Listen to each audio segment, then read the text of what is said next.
things have gotten so out of hand around here that I have had to come up with some decisions, and those decisions are that I'm going to get the TR4 running, even though she might be a mite loud, and I have to think about where all of these go. They're covered with sawdust, and I got to get my Rimmer Brothers stuff out of here. Well, it happens when you do woodworking, and I know this isn't the best environment for that, but I clean everything off before I put it in. So in order to get this tractor out of here and not tow this car around anymore, I'm going to put it together. Now, I'm only going to put it together to the point where I only put the exhaust and intake manifold and carburetors on it and all, so I can get it running. Now, she's going to be a mite loud, might be a little noise alert going on here, but I want to finish the exhaust system on the lift, and on the lift is the Spitfire, so I'm stuck on that waiting on parts. So let's go through here. Now, this is going to be TR4A. I'm not sending that back to them. Let's just see. I think that's for hangers. That's what I'm looking for right there. And that's definitely hangers. That's going to be for the oh, what is this thing? Oh, that's where that piece of paper was. And bolts, and so the rubber thing. So all I need out of here is these. I got to make sure these fit. Those look like coarse thread. And so let's just let's get this car going so I can move it around with noise abatement on. I'll move stuff around because I need this tractor out of here. So I know it's going to be noisy, but I ain't pushing it or pulling it or dragging it or worrying about it hitting the tractor or anything else. I can actually just drive it around, and that's what we want to do. So let's see if these fit. So what I've done here is I've taken my intake manifold and I have sanded it on the floor and got it flat and tested it. I dipped the Rimmer Brothers manifold in here, and it's very flat. I'm digging that. And so good. So I left those two studs in there, which is nice. And I'll mention something else in a minute too. So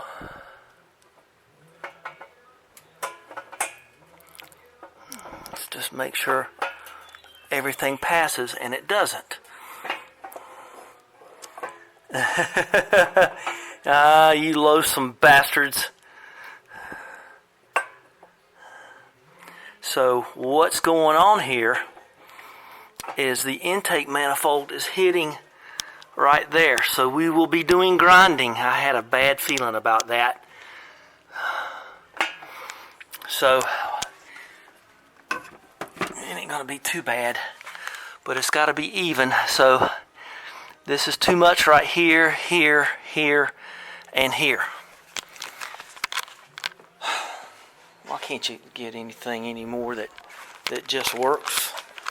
It's I don't know how people do it. There's the old manifolds of gaskets anyway. So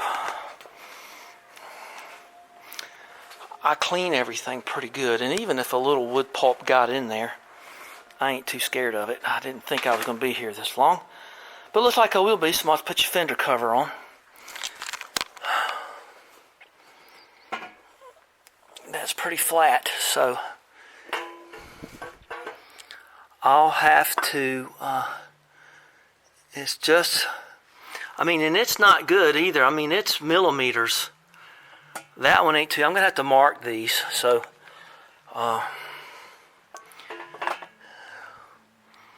that one may even go. So let's get, I guess that'll show up as good as anything. And I'm just going to put like a little mark right here, and I'm going to put a thick mark right there because that's going to have to come off quite a bit. All right. And on this side, I can't get it on the stud even, so it's about the same on both sides. So I'm going to just mark them anyway. That's just kind of what I do. I remembered that I don't remember how I did this. So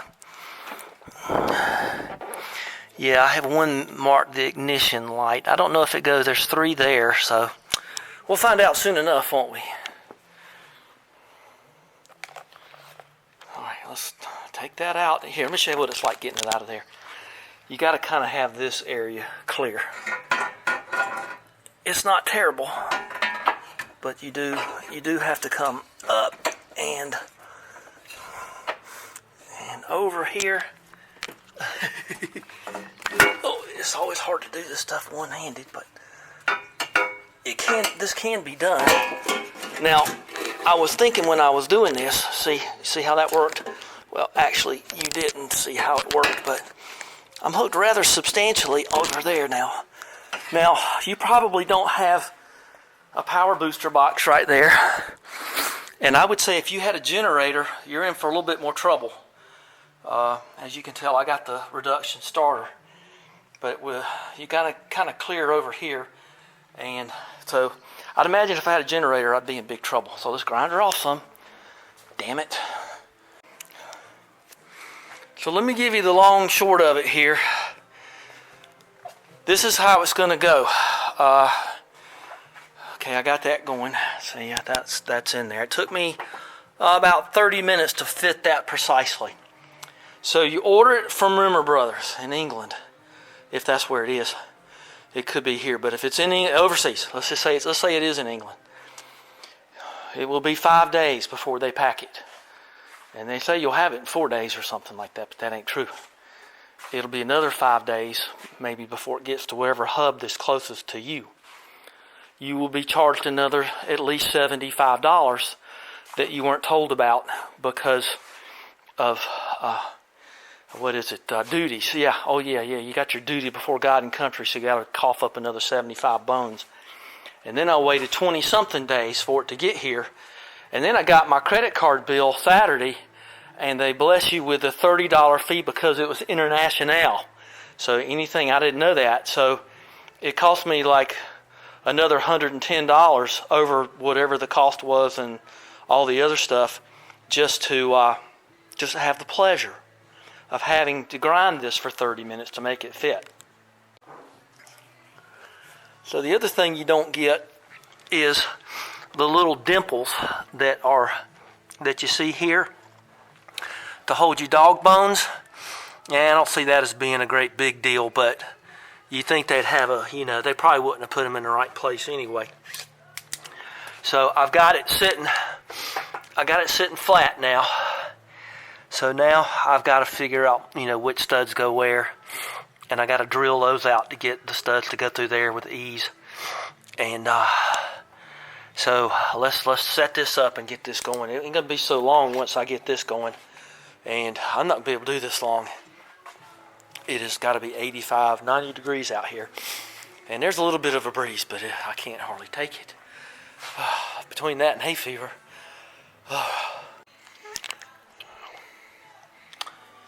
You know how it is. I go off on tangents. I got this this weekend, and this is Moss Motoring talking about 60th anniversary of the Jaguar. And boy, these pictures are always helpful.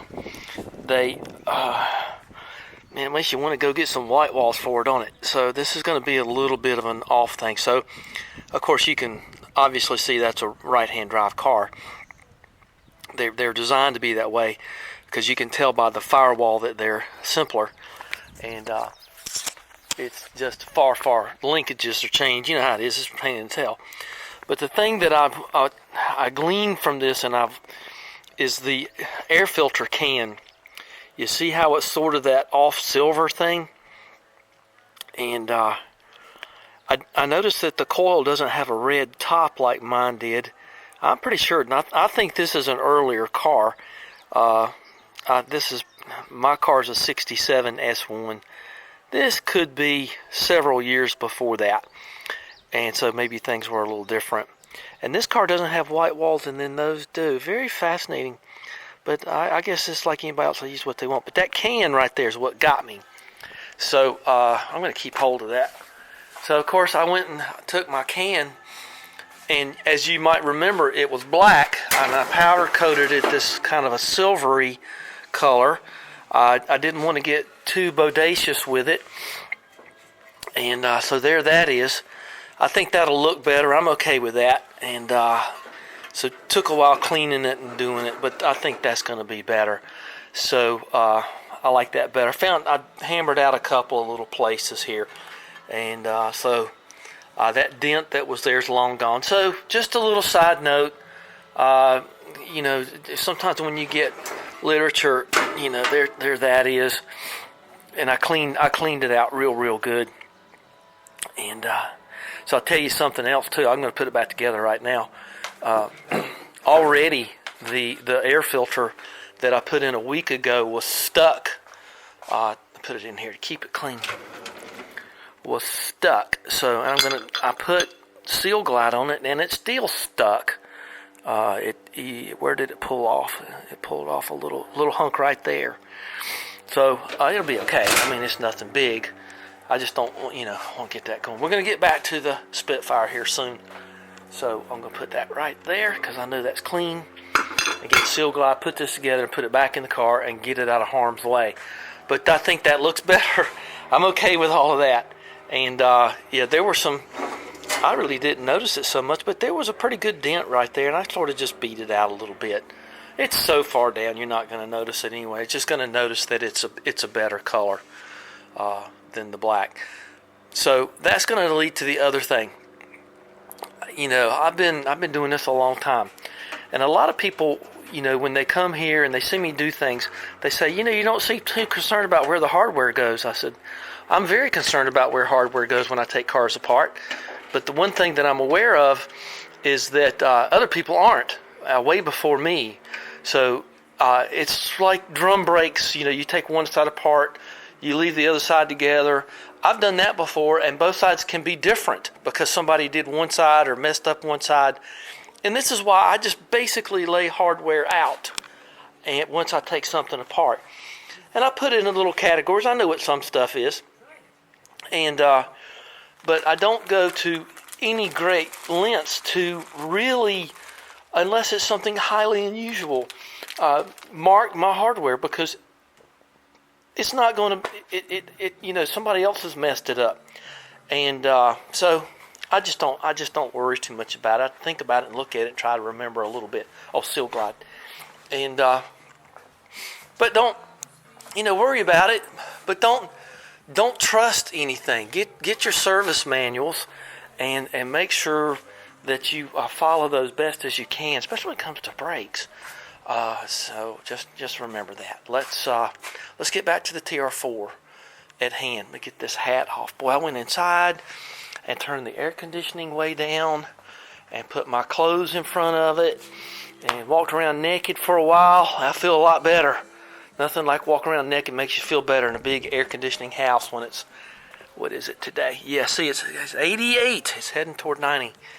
And got my drink and everything. I'm in pretty good shape.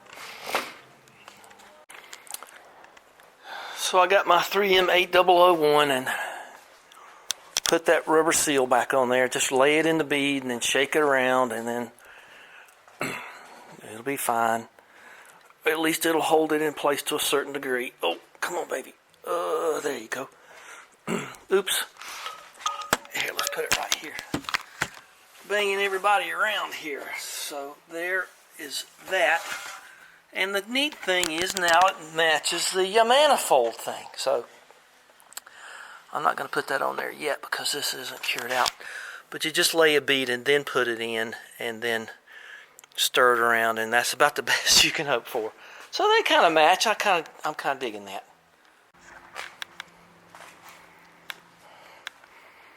So I've got these soaked, 2 coats of copper on each side.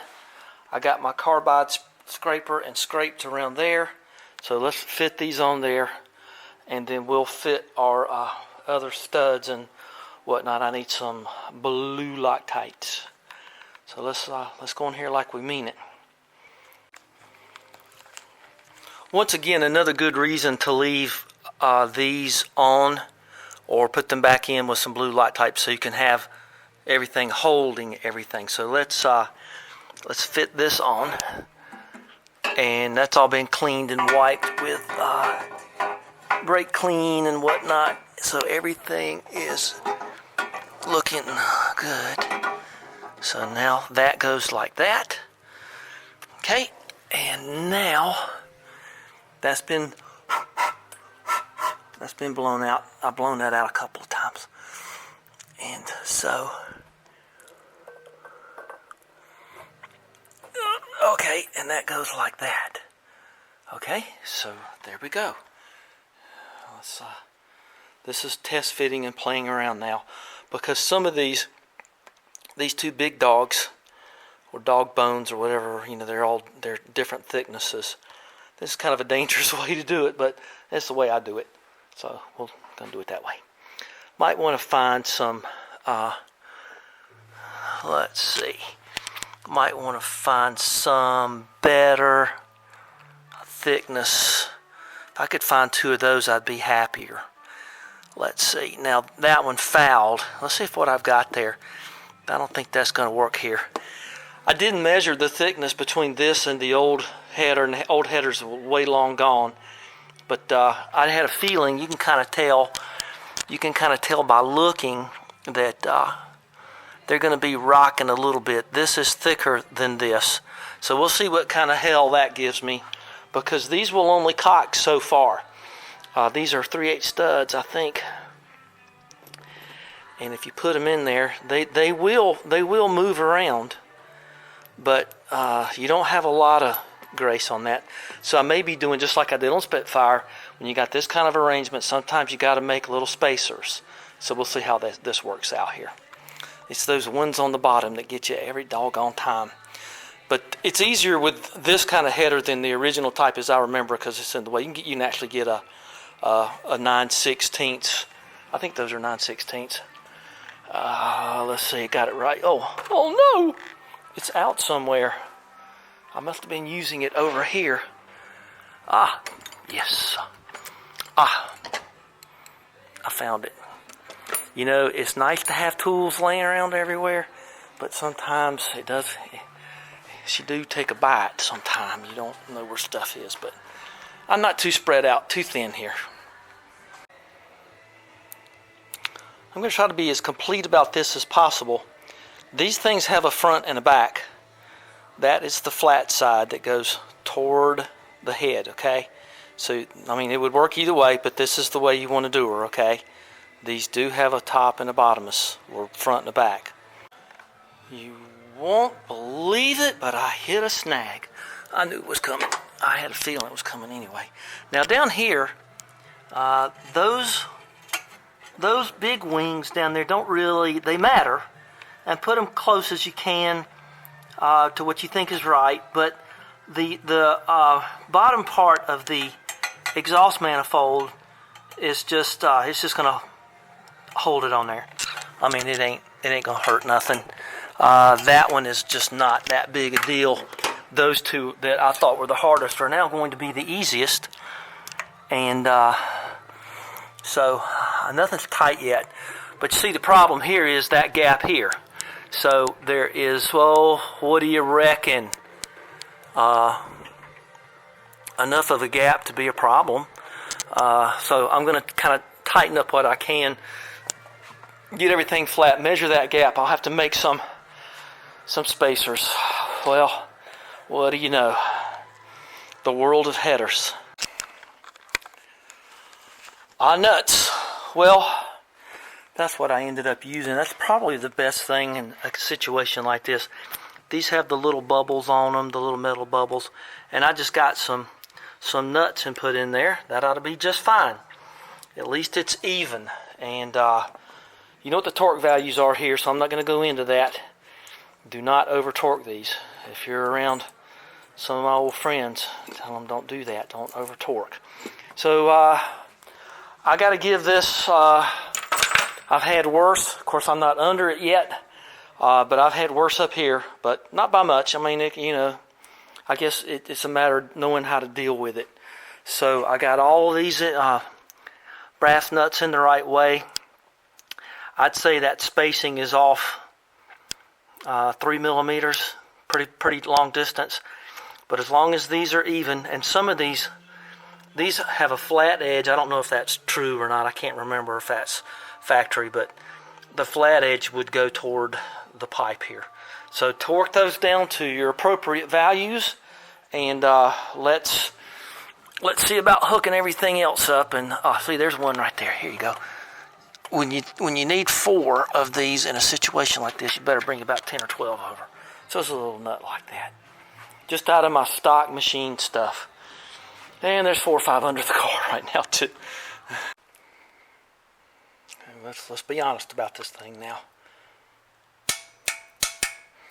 Okay, so 1, and do this a couple times because that gasket will crush on you.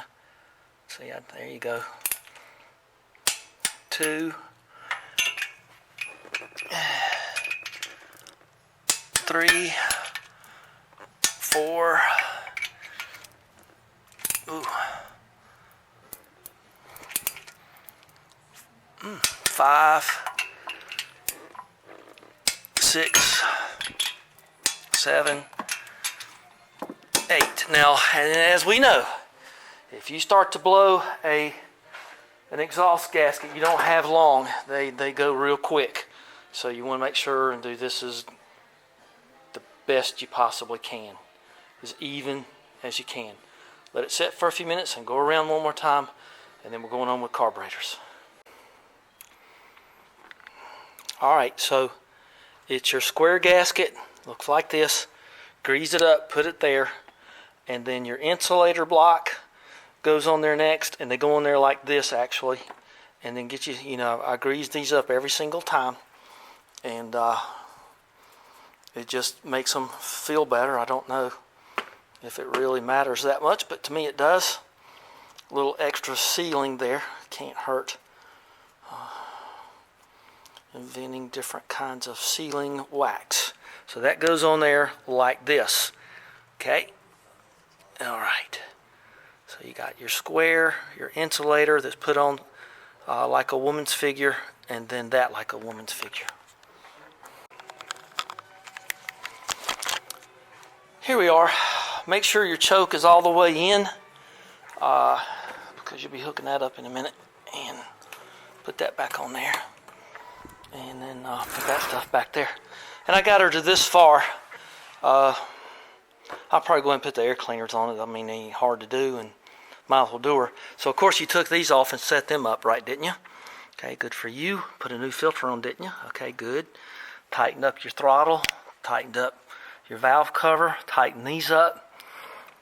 This is the old-style choke, which if you're not careful, you'll pull out and it'll break or slip, and you'll punch your girlfriend right in the kisser like a leg of lamb right in the mouth. And I always back that up with another. It goes through here and clamps.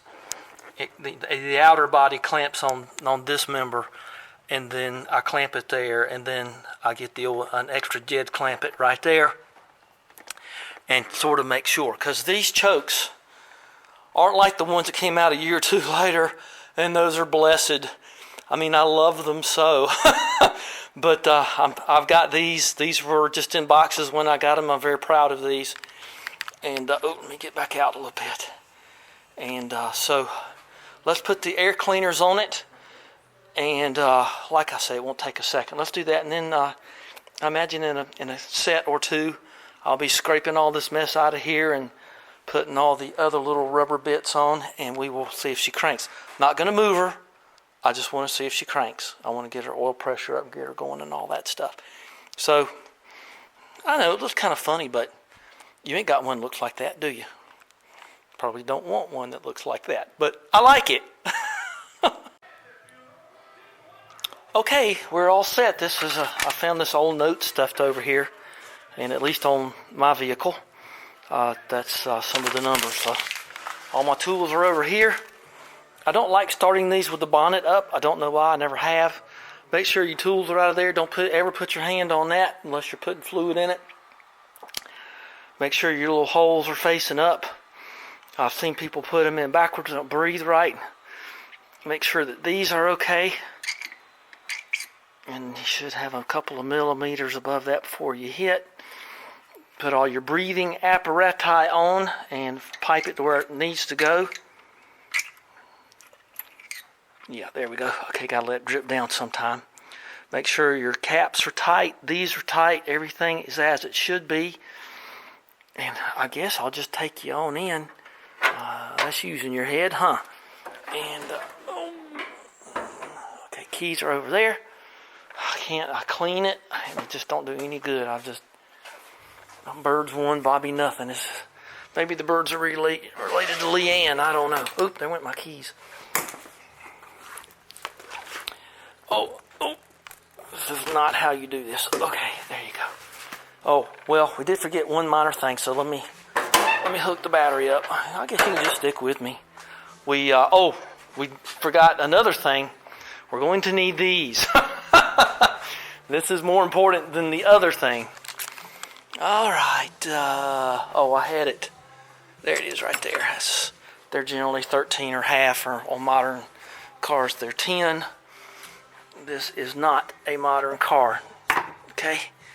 Only car I got that doesn't spark when you hook it up is the Healy, because there ain't no radio in it. Okay, so we're going to put this somewhere to remind me to disconnect the battery. Okay, my keys didn't fall down somewhere horrible, did they?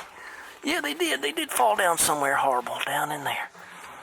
So yeah, I'm gonna need that. I'm curious to see what it's going to sound like. Now, I'm not going to noise abate you, so this is a true noise alert, okay? This is no kidding around. And I just want, ow. All right. I guess I'm going to have to go get me a bunch of car covers, but that can cause your paint to bubble sometimes. And that's, I don't know, birds or bubbles. I don't know. If I ever get a pet bird, I'll call it Bubbles. Okay, I'm going off. Let's do that. Okay, well, let's, wish I'd turn the radio off. Whoop. Okay, I'm going to put these on, but don't worry, I can control my voice, because you know how it is, people yell when they got headphones on.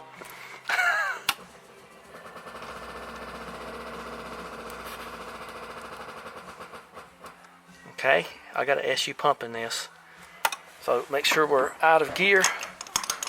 And we weren't out of gear. Okay, you ready? Well, boy, it's going to be loud. I'm not going to try to crank. You don't pump this one. This ain't that kind of carburetor. Mixture control, not choke. Well, I can hear it already. Let's get some oil pressure.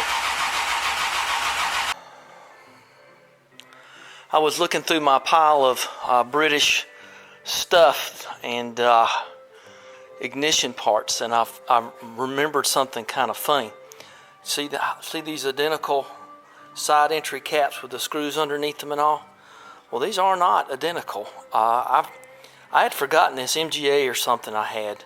See, that's a TR4, and that's an MGA or some other magnet or whatever. See how the